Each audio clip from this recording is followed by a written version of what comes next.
I never thought an ordinary Wednesday could derail my entire life. It started so simply. Just another exhausting day at the office. The sort of day where you count minutes instead of hours, where the clock feels like it's mocking you, and coffee tastes like burnt lies rather than energy. I was sitting at my desk, staring at lines of code on my screen when I heard her voice behind me. "Are you free tonight?" I turned around. It was Sarah. Sarah had been working in our department for about 8 months now. Same team, same floor, same endless deadlines. She wasn't someone I'd call a close friend, but we talked often, shared sarcastic comments in meetings, complained about our boss, laughed in the break room. She had this way of appearing confident even when she was clearly anxious underneath. Her brown eyes looked unusually bright that evening. A nervous glow hid behind her smile. I think so." "Why?" I replied. She hesitated for a second. "My parents are visiting. My mom is cooking. And, well, I told them about you." "Told them about me?" My eyebrows knitted together. She gave a little laugh. "Not in a weird way. Just, that you're this amazing coworker who helped me a lot when I joined the company. They really want to meet you as a thank you kind of thing." That sounded strange. But harmless. "It's just dinner. No pressure," she added quickly. "You don't even have to dress up. Just come as you are. 1 hour, max." I swear. I should have trusted my instincts. Something in her voice didn't feel right. But loneliness is a strange thing. And flattery is more powerful than common sense. "All right," I finally said. 1 hour. Her face lit up. "Really? Thank you. I'll text you the address." That was the moment the trap closed. I just didn't know it yet. Her house wasn't what I imagined. When I pulled up outside her street, it looked like a scene from a perfect family movie. Clean sidewalks. A neat lawn. Warm lights glowing through soft curtains. The windows literally looked like they were smiling at me. The house was 2 stories tall, painted in a calm beige color. Not fancy. Not poor. Just, complete. I stood near my car for a moment, suddenly unsure if I should knock. What if this is weird? What if I misunderstood?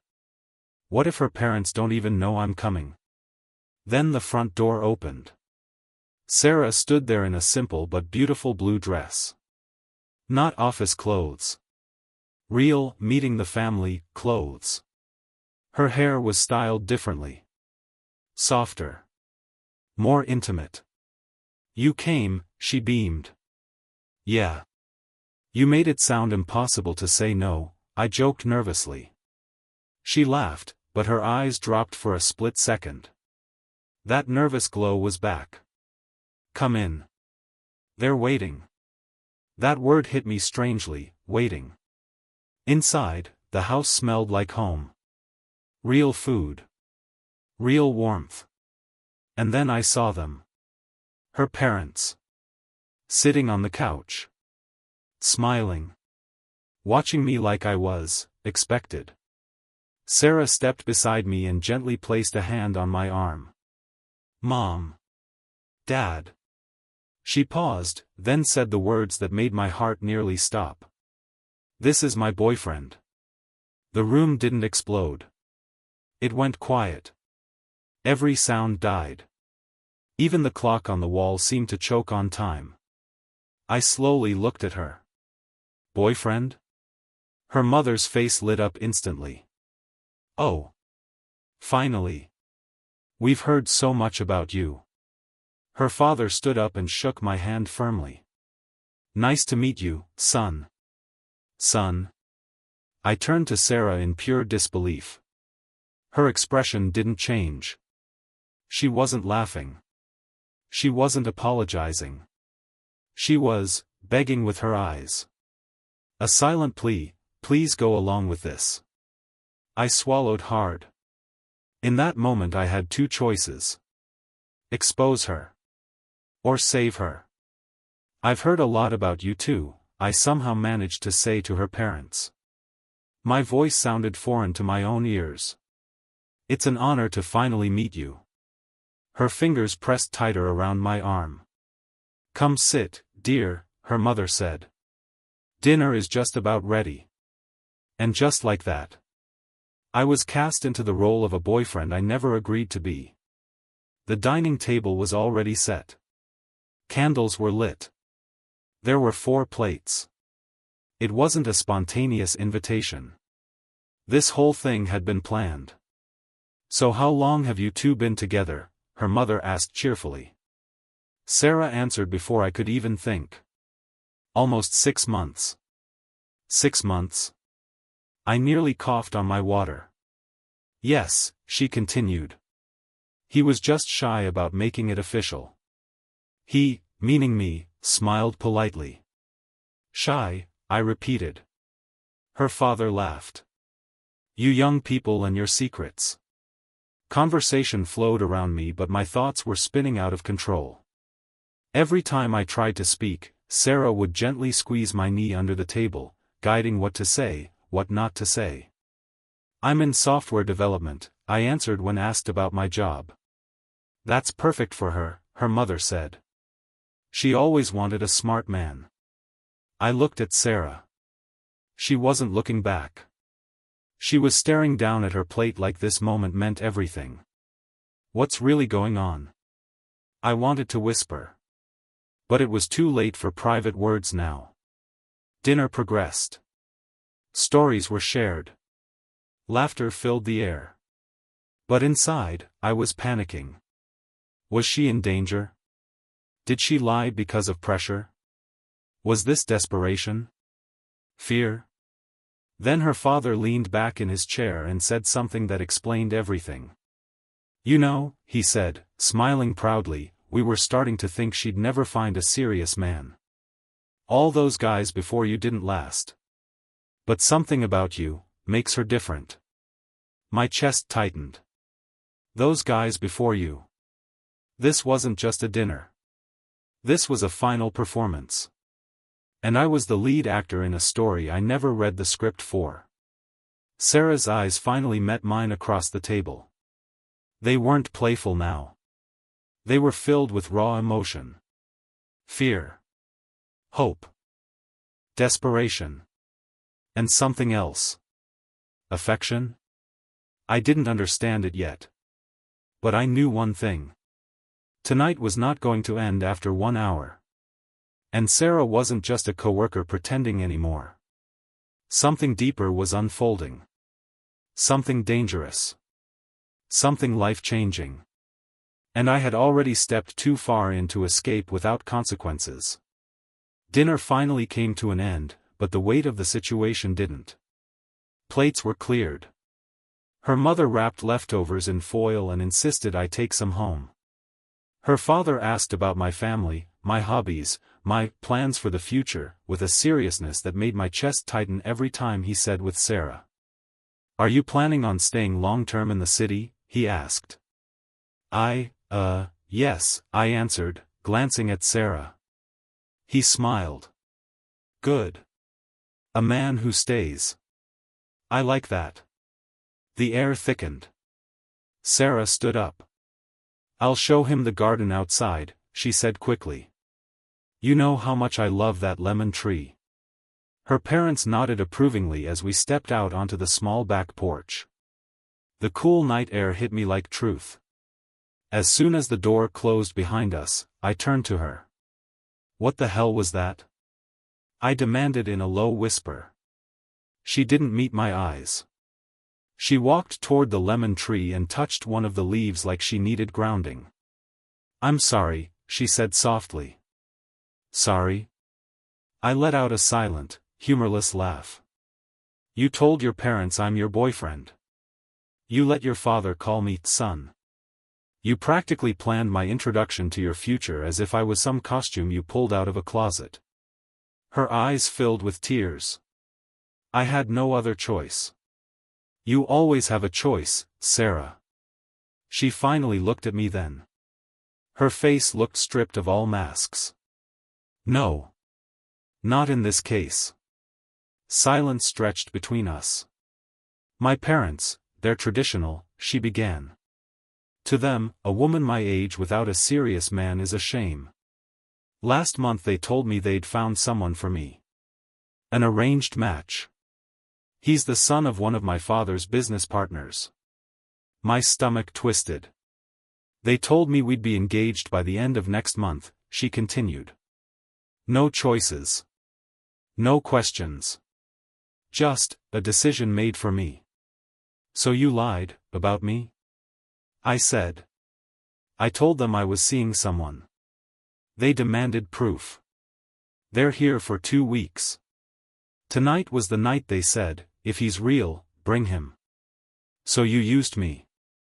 Her silence was my answer. I didn't plan to fall for you the way I did, she whispered. I froze. Fall for me? I tried to keep it professional. But the way you treated me when I first joined, the way you stood up for me in that meeting, the way you never looked at me like I was invisible, her voice cracked. Somewhere between deadlines and coffee breaks, you became the person I felt safest around. My heart thundered. But that still doesn't give you the right to drag me into your family drama. I know, she said, wiping her eyes. That's why I'm telling you now. The truth. And the truth is. I asked. She stepped closer, her voice now barely above a whisper. They will try to make this permanent. A chill ran down my spine. Permanent? They liked you. Too much. Tomorrow they'll start hinting at engagement. Soon it'll be marriage. My throat went dry. You need to tell them the truth, Sarah.